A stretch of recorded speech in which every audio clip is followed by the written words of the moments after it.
You never expect the person you love most to be the one who walks away when you need them most, but that's exactly what happened to me. They say vows matter, in sickness and in health, right?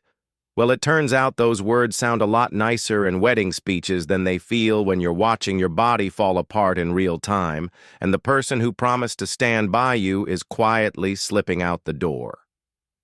My name is Thomas Ray. I'm 50 years old, a retired firefighter, and for most of my adult life, I believed in showing up. That was the job. Fire alarms didn't care if you were tired, hungover, or had plans for dinner. You showed up every time. And I thought that kind of loyalty went both ways. I met Julia when I was 32. I'd been on the job for over a decade already, and she was an ER nurse at the local hospital. We met in the trauma bay, over a teenager with 3 broken ribs and a collapsed lung. Julia was calm under pressure, short with words, and surgical with her movements. While the rest of the team swirled around in panic, she was steady, like a storm with its own eye. I was drawn to her before I even knew her name. It took 3 attempts to get her to agree to coffee. She said she didn't date firefighters, too much chaos. But I wore her down. Or maybe she was just curious to see if I was more than the guy who wheeled in bloodied teenagers once a month. We clicked quickly. She was smart, sarcastic in a dry way, and organized like her life depended on it. I was the opposite. Quiet, observant, slow to speak, but quick to act. It worked. We didn't have to force anything. A year later, we got married in her sister's backyard. It wasn't flashy. Julia wore a pale blue dress, and the only flowers were from her aunt's garden. She said she didn't care about the details, only that we got the marriage part right. At the time, I believed her. We had our daughter Emily 2 years later. She was unexpected and perfect. Julia softened in motherhood in ways I hadn't expected, and I adjusted to fatherhood like I did to the job. Slow, deliberate. Always trying to do better than the day before. For a while, we were good. We didn't take vacations often, my shifts were unpredictable, and Julia worked nights, but we made time for backyard dinners, birthday traditions, and late-night movies on the couch when Emily finally fell asleep. We fought sometimes, but it was normal stuff. Money, chores, whose turn it was to call Julia's mother. Nothing that ever made me question us. We weren't a fairy tale, but we were steady, until everything changed. It started with small things. I'd wake up feeling more tired than usual, even after 8 hours of sleep. I chalked it up to age, the job, stress. Then came the appetite loss, the unexplained weight drop. I ignored it, like most men do, until Julia forced me to see a doctor. She noticed the yellowish tint in my skin before I did. Said I looked off. I remember brushing her off with a laugh. Maybe I'm finally allergic to the firehouse chili. But she wasn't laughing. The tests were scheduled fast. Blood work, CT scans, a lymph node biopsy that felt more serious than they let on. I wasn't used to being the one on the stretcher, and the role didn't fit me well. When the doctor said the word lymphoma, it felt like the room tilted slightly. Non-Hodgkin's. Stage 2. Treatable. Manageable. Not a death sentence, but definitely a life interruption. Julia nodded slowly through the doctor's words. I sat there numb. In the car afterward, we didn't talk for a long time. Then she said, "We'll get through it. Whatever it takes." I remember looking at her and feeling like I could breathe again. She meant it. I could see it in her eyes. At least I thought I could. The first month was a blur of appointments, scheduling, second opinions. I was lucky. My fire department benefits covered most of it, and my team at the station started a meal train and offered to take on my shifts. Emily came home from college that weekend, crying in the driveway before she even made it into the house. But she was strong. God, she was strong. She helped Julia rearrange furniture so I could rest easier downstairs. Bought me soft beanies when the hair loss started. She made smoothies I couldn't stomach but pretended to enjoy anyway. Julia, too, was there. At first, she printed schedules, took notes at every oncology visit, bought antiseptic wipes, and reorganized the medicine cabinet like a nurse on duty. She didn't cry. Not once. And I mistook that for strength. Looking back, maybe it was already the beginning of the disconnect. By my third chemo session, things changed. The nausea hit harder. My skin felt like sandpaper. I couldn't sleep, and when I did, I woke up shaking. Julia began sleeping in the guest room. "Just for rest," she said, "so I can be more helpful." I didn't fight it. I was too tired, too ashamed that my body was failing in front of the woman who once saw me as strong. One night I heard her crying in that room. Quiet, stifled sobs. I stood in the hallway, hand on the doorframe. I wanted to go in, but I didn't. And I don't know if that was the right choice, or the moment I lost her for good. The thing about being sick is, it doesn't just strip away your strength, it strips away your dignity in slow, subtle ways. There were days I couldn't walk to the bathroom without gripping the wall, days when I needed help standing or cutting my food. And Julia, she started flinching at the weight of those needs. She didn't say it out loud, but I saw it in her eyes, the small sighs when I asked for water, the tight smile when I spilled broth on the blanket, the way her fingers hovered over her phone more than they rested on my shoulder.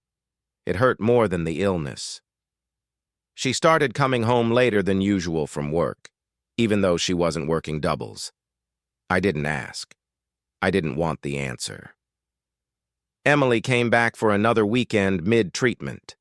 She walked in with a canvas bag of groceries, cracked a joke about how thin I was, then stopped when she saw Julia wasn't around. She said she was going out for a drive, I offered. Emily frowned. She said that yesterday, too. I shrugged. My daughter didn't say anything else, but that night she stayed close, sat with me during the injections, helped me shave the last bits of my hair, made a playlist of acoustic songs she thought would calm me. She was 21, with midterms coming up, and still she chose to sit on the floor next to my recliner, humming softly while I dozed off. That kind of love, it stays with you. Then came the letter. It was a Tuesday. I remember because Carla, our neighbor, had just dropped off a casserole. I was trying to force down a few bites when I noticed a white envelope tucked under the salt shaker. Julia's handwriting, my name, nothing else. I opened it. It wasn't long, just a few short sentences. "I can't do this anymore. I need space. Please don't hate me." That was it. No goodbye, no explanation, no conversation, just absence. It felt like the floor dropped out from under me. At first, I didn't react. I just sat there, rereading it, waiting for it to make more sense the second time, or the third. But it never did. When Emily called later that night, I didn't answer. I didn't know how to tell her. I didn't even know how to say it out loud to myself. My wife was gone. The next morning, Emily showed up without warning. She must have sensed something the night before. Maybe it was my silence. Maybe it was the fact that I didn't text her my usual thumbs-up emoji after dinner like I always did. Either way, there she was, on the porch, hoodie on, hair in a messy bun, eyes already welling before I opened the door. "She left, didn't she?" she asked. I nodded. Emily didn't say anything. She just hugged me, tight, like she was trying to hold the pieces together herself. We didn't talk about Julia much after that. Not at first. Instead, we focused on the basics: medicine, meals, movement. Emily took over everything. She canceled her campus obligations and moved back into the house, using our Wi-Fi to attend online classes when she could, cooking meals from Pinterest recipes she never quite perfected, and keeping the fridge stocked with things I didn't ask for but secretly appreciated. The house felt lived in again, Not cheerful exactly, but stable. Whole. Carla kept showing up too. Lemon bars one day, chicken stew the next. She'd sit for a few minutes, ask how I was doing, not just the health stuff, but the real stuff. She had lost her husband to cancer years earlier, and her empathy didn't come from pity. It came from understanding. "You can fall apart if you need to," she told me once. "You don't always have to be the strong one." I didn't answer her that day, but her words stuck. By the time my last round of chemo came and went, something inside me had shifted. My body was still weak, but my mind was clear. I wasn't waiting for Julia to return anymore. I was beginning to let go of the idea that she ever would. The hardest part wasn't the betrayal. It wasn't even the silence. It was learning how to rewrite my identity, not as a husband or a patient, but just me. Thomas Ray, father, fighter, survivor. And then, months later, she called. It was an unfamiliar number. I almost didn't answer. But something, instinct maybe, made me swipe. "Tom," she said, voice soft. "Careful." It was Julia. I didn't say anything. "I heard from Emily. She said you finished treatment." Still, I said nothing. I wanted to say I'm glad you're okay. And I'm sorry. I know sorry doesn't cover everything, but I need you to know I regret leaving. I was scared, weak, and I hurt you in ways I'll never forgive myself for. My throat tightened, but not from emotion, from control. I didn't want to give her the satisfaction of seeing how much her voice still affected me. "I'm not asking for anything," she went on. "Not now, not ever, if you don't want. If you'd ever be willing to talk in person, I'd be grateful." I let the pause hang. Then finally I said, "Come by next week. We'll talk." I didn't promise more than that. I didn't owe her that. She showed up the following Thursday. Jeans, simple sweater, no makeup. She looked older somehow, not in a bad way, just worn down by life, or maybe by guilt. We sat in the living room. Emily had gone to her friends for the night, her choice. She didn't want to see her mother yet. "I rehearsed what to say," Julia said, "but now that I'm here, it all sounds selfish." I stayed quiet. "I left because I couldn't handle watching you die. That's the ugly truth. And I hated myself for feeling that way. I thought I'd make it worse by staying. But leaving, I see now that it hurt you more than anything else could have." "You were my person," I said. "You didn't need to be perfect. You just needed to show up." Her eyes brimmed. "I know. You left a note. I couldn't face you. And you didn't come back. I didn't think I deserved to." I exhaled. "Maybe you didn't." We sat in silence for a long time. She didn't ask for forgiveness. She didn't beg. And that was probably the only reason I didn't throw her out. "I'm not angry anymore," I said. "But that doesn't mean I trust you. That kind of trust doesn't grow back easily." "I understand," she whispered. "I'll wait, even if you never call." She stood, and this time, she didn't look back as she walked out the door. The door clicked shut behind her, and I sat there for a long while. I wasn't sad. I wasn't relieved either. Just still. There's something strange about closure. People talk about it like it's an event, something that happens all at once. But in my experience, closure is quiet. It's not a door slamming or a dramatic goodbye. It's just a moment where you realize the weight isn't as heavy anymore. That's what I felt. The next few weeks were unremarkable on the surface. Emily returned to school with more confidence than I'd seen in her since before the diagnosis. I encouraged it. She'd done enough sacrificing. I started walking every morning, just a few blocks at first, then longer. One day, I passed by an old man sanding a wooden bench in his driveway. We talked. His name was Russell, a retired carpenter. A few days later, I asked him to teach me the basics, something to keep my hands busy. I built my first bench within 3 weeks. It wasn't perfect, but it held weight. That was enough. Then I built a second, a third, and slowly, a new routine took shape. Carla still dropped by from time to time, mostly with cornbread or unsolicited health tips. "Men your age need to watch their sodium," she'd say, handing me a jar of homemade soup. Her company was easy, familiar. We never talked about Julia. I think she understood that I didn't need opinions. I just needed space to be myself again. One evening, I got a letter in the mail.